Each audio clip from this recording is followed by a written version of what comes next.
Okay, so, so many things happened while I was at work today. But essentially, Matt Reeves and WB released the deleted scenes of Barry Keegan? Yogan? I don't know how to say his last name. If you know how to pronounce his last name, comment down below. But essentially, they released the deleted scenes of him being the Joker in the most recent Batman movie. Now, I want to say something just slightly controversial. I didn't like the scenes of him in the movie that were left in. In my opinion, I feel as though those scenes could be completely removed because the deleted scene is definitely the superior scene compared to the one that happens at the end of the movie between him and Riddler.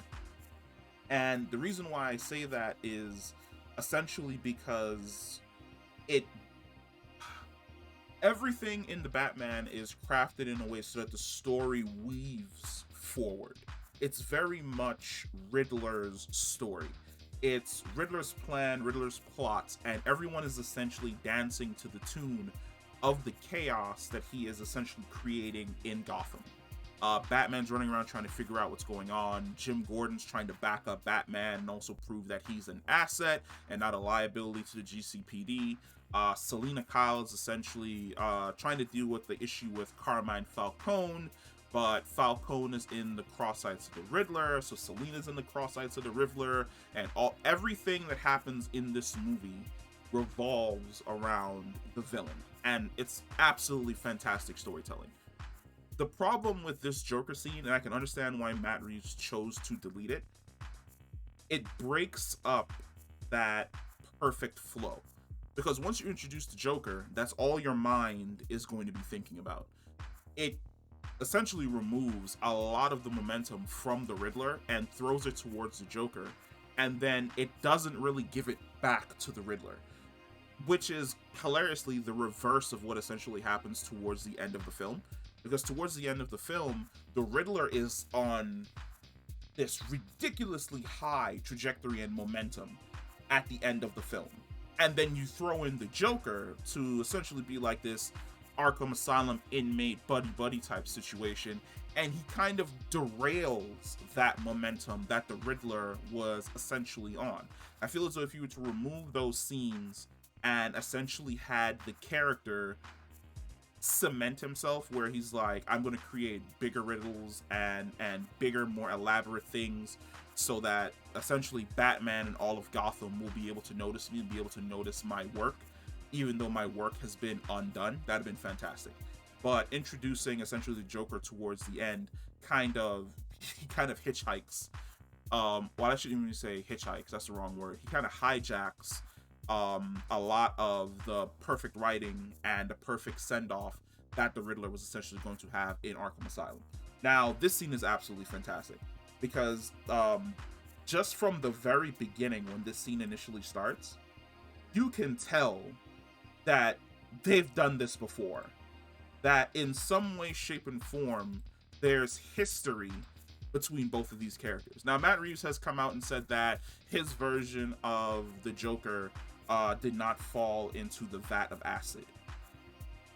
I kind of beg to differ.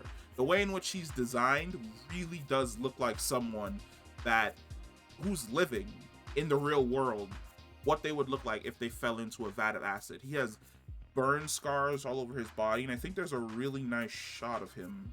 It's definitely not this one. There's a shot of his hands. I think it's his hands that you end up seeing first as he's going over right here. You see it, you get a nice good shot of his hands where they're mangled and bloody, like he's essentially been chewing on his fingernails and he's been chewing on his fingertips. But then the best shot of his face happens towards the end.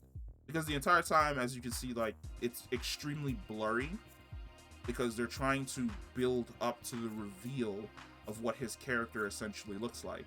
And then you get like this really great shot of his face. And I think that this is essentially how I feel as though the Joker would look in real life. Because for the most part, we joke about the fact that the Joker fell into a vat of acid, but when he comes out, he's basically just bleached.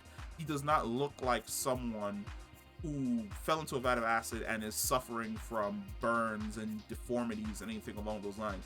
Now, Gotham had a version of this character where they just went full acid bath and the character was just burnt to a crisp beyond imagining. I feel as though that was a horrible take for the Joker. I think that this is the perfect middle ground where the character essentially looks like the Joker from the comic books. And creepy as hell. I absolutely love it. Like I like this Joker design. I think this Joker design is way better in my opinion than Jared Leto's, and it may also hilariously be slightly above Heath Ledger's for me. And I'm only talking about the appearance of the Joker because I like creepy things. I like how creepy and manic his Joker looks. Oh man, the shot of the smile. Like Jack Nicholson kind of had the grin that looked like he had been injected with too much Botox and his face was just stuck. I love the idea that when he's talking, it looks normal until he smiles and it's just rows of teeth. Like that's nightmare fuel. Can you imagine if you walk into your house and he's just sitting there on the couch with this wide Cheshire grin smile on his face where it's just mangled flesh and just straight teeth? That is the nightmare fuel of the Joker from the New 52, and I absolutely love it. Now, jumping back in time when I was talking about how this all essentially starts out, there's history between both of these characters. Now, I really feel as though if they choose to, and I don't want them to, but if they did choose to go back and essentially talk about the Joker's backstory, they can essentially make it so that the relationship between Batman and the Joker is what cemented the relationship. I would say the first meeting between Batman and Joker is what cemented the relationship between Batman and Gordon, because essentially in the Batman, Gordon is Batman's ride or die. Like, he has his back 100%. And it would be great to show how Gordon first reacted to Joker, because it looks as though Joker is literally in maximum security. Because when he initially first walks into the room, he is completely chained down. He looks like the cat from Kung Fu Panda. When you see him the first time, he's like, he's been completely immobilized. That's the Joker. Like, he walks in, there's handcuffs, there's leg shackles, he has the chain around his neck so that if he attempts to move, it doesn't give him that much movement in his arms. This is how I feel Joaquin Phoenix's Joker should have ended up at the end of his movie, which is you caused so much mania and destruction and you've killed so many people, there's no way we would allow you to walk around with a free range of motion, because we see that he allegedly kills the nurse at the end of his movie. But I absolutely love it. Now, one of the things that I can honestly say that I do not like is that I don't like the fact that Batman goes to him to get information. Now, we can chalk this up to the fact that this is Batman Year 2, so he's not really vested in being Batman yet. He doesn't understand the Joker to the depths that he will probably in like Year 5. But at the exact same time, like, you should know, this dude is absolutely insane. I think from Batman's perspective, he's going to the Joker because the Joker is another serial killer / murderer, and he's probably the only other prolific one in Gotham. So he's going to the Joker to get information to see if he can suss out some clues. Horrible idea on his part, because anything the Joker gives you is just going to be absolutely insane, and it's not going to benefit you in any way, shape, or form. This is another great shot of his hands. I know Matt Reeves said that he didn't fall into like a vat of acid, but look at his hands. Those are chemical burns, man. Like, whew. Like, oh my god. There's a part of me that wants a backstory for this, and there's a part of me that does not want a backstory for this. Because there's, like, looking at this Joker is absolutely fucking intriguing, and I love it. Because, oh my god, the design is so, the design is over the top creepy, like straight from the New 52 when he like cuts off his face. This is the type of Joker that you can see as someone who just takes a knife and just off with his face, then sticks it up on the wall and leaves a note for Batman that says "Be back soon." Be back soon. But yeah, Batman essentially goes to him like he's Hannibal Lecter. There's another serial killer out here, Hannibal. I need your assistance in capturing this serial killer. And then Hannibal kind of doesn't want to do it, but at the exact same time, he's intrigued with messing around with Batman and everybody else, so he feeds them information. But for the most part, the information he's feeding them really only benefits him.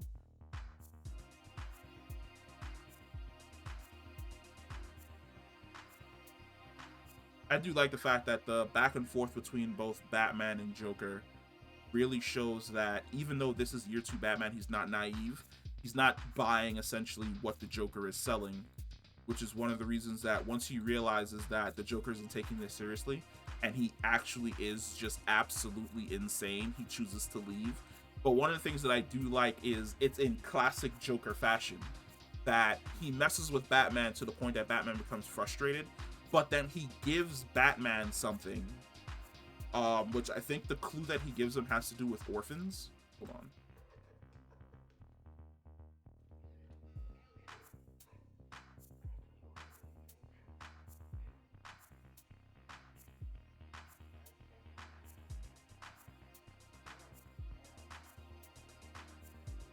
Okay, he's talking about loners and orphans. That's great. Like, I love the fact that he does that. He messes with Batman up to the point where Batman leaves, then he gives him what he wants, because essentially he wants Batman to come back to him for more. He's already, essentially in this movie, creating the codependency that he's going to have in the future, where the only person that makes him feel something is Batman himself. And I love it. I love the way in which Barry looks. I think his Joker definitely strikes the perfect balance of just creepy and absolutely insane. And man, the rows of teeth are what like really gets you to how creepy the Joker is. Because a lot of people look at the Joker now and I don't know, it's like we've lionized the Joker, where we look at the Joker and we think that he's like this hot playboy. Or maybe in like the most recent years, like we've focused so much on the way in which he looks and the relationship between him and Harley, which is actually a toxic relationship. But it's really nice to get back to essentially the version of the Joker that scared the shit out of me when I was a kid watching Batman the Animated Series, because I knew anytime the Joker was on the scene, a bunch of people were going to die.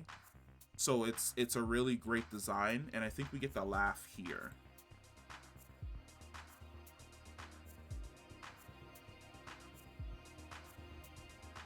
I think the laugh is fantastic.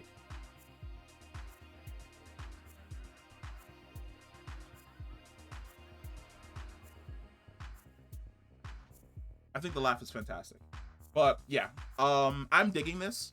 Now, one of the things I can honestly say is I'm not looking forward to there being a Batman versus Joker movie. I think the best thing to do for the most part is to leave the Joker in Arkham Asylum, and he's doing his own thing in Arkham, where he's like this background threat. But the next movie, I'd love if the villain was like Mr. Freeze. I think Mr. Freeze would be a fantastic villain for Batman to go up against. I've also heard people throw out the idea of what is his name? He was in Battle for the Cowl. He wears the white and red suit. His organization is basically based around like this weird version of Christianity. Oh, what is his name? I can perfectly picture the character, but I cannot remember his name. Hold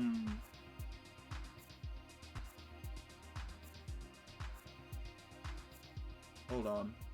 What is his name? His name is what is his name? Battle for the Cowl. Name is Azrael. Is it Azrael?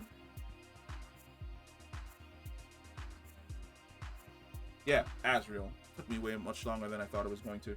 But yeah, like a character like Azrael for Battle for the Cowl is the perfect character, in my opinion, to have show up as a villain for Batman to deal with in the future. But yeah, I dig this scene. I think this scene is a lot better than the other one that we got towards the end of the film. I think the one at the end of the film definitely throws off the storytelling just a little bit, at least in regards to the Riddler.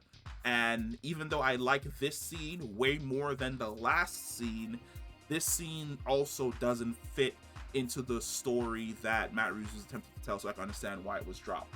But yeah, let me know what you think. Comment down below. I really feel that this is a good depiction of the Joker. And oh man, if we see any more of Barry's Joker, I already know his Joker is going to be absolutely manic and insane, and I love it. But I'll catch you in the next one.